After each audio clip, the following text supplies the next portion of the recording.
Iowa, like much of America, faces a growing affordable housing crisis. Nearly 40% of Iowans spend at least a third of their overall take-home salary just on being able to afford a place to live. And it's not that expensive, my friends, in Iowa.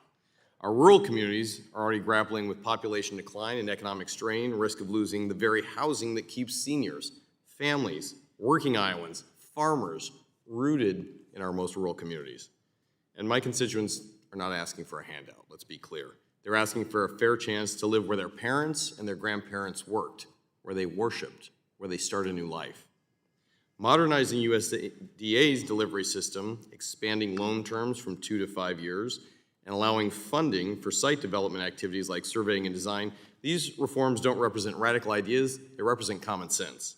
They help us root out fraud and they advance meaningful reform. We recognize this common sense in Iowa, which is why I've worked with my friend across the aisle, Ranking Member Cleaver here, on delivering bipartisan reforms to USDA's rural housing program. And so, Mr. Lipset, I'm going to turn to you. I know you're the Democrats' witness, but I think we are looking for comprehensive bipartisan solutions here. One of the programs we're reviewing is Section 515, which just happens to be the area code for rural Iowa and Des Moines. A program that Iowa adopted earlier. Today, the state manages about 180 properties and more than 3,600 apartment units under this program. These properties provide critical housing in towns where no other affordable housing option exists, but we're losing them, and we're losing them quick. When you work with many of these properties that you're working with today, what challenges do you see in recapitalizing them? Thank you for your question, Congressman. And I think, as you may have heard throughout this hearing, you'd be hard-pressed to pick a Democratic or Republican witness out. It might have been who invited us, but there's been an extraordinary amount of continuity across in the same way that your work with Congressman Cleaver represents Strategy Investment in Rural Housing Act.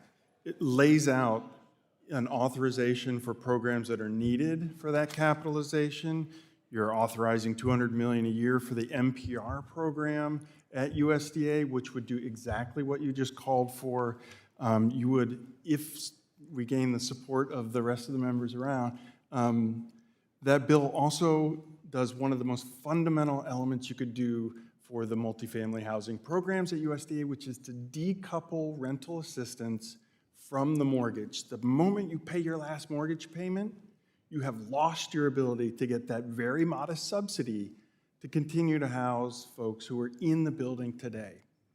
Decouple the two, allow for the rental assistance to continue, and you have helped a small business person in Iowa or someone else whose their business just happens to be owning property and renting it out to continue to work. Without that reform, the 380,000 units that remain are gone in 20 years. My organization has done that analysis. 2 years from now, 2027, the rate of decline of the program is going to skyrocket. It's crisis time. Like, we need action on that, and a lot of it shows up in the Strategy and Investment in Rural Housing Act that you've been involved with, and I'm thrilled to see you pushing that agenda. Mr. Lipset, thank you, and I think you're absolutely right. This is a crisis we can avert if we start working on it today. And again, I want to say thank you to the bipartisan effort on this. Mr. Mott, I'll turn to you, the work that you have done as well. One of the challenges that I think we've noted here is outdated technology and limited USDA staffing, undermining the government's ability to track compliance, waste, fraud, and abuse, and then USDA becomes a roadblock for a lot of this rather than an aid. Could you talk to us a little bit about what we could do to help fix the USDA challenges? Absolutely. Thank you for the question.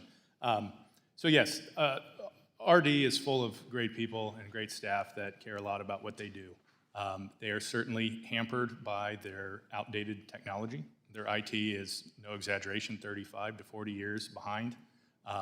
Us as borrowers and owners can't simply go on and look at a loan balance. We have to contact someone to do that for us.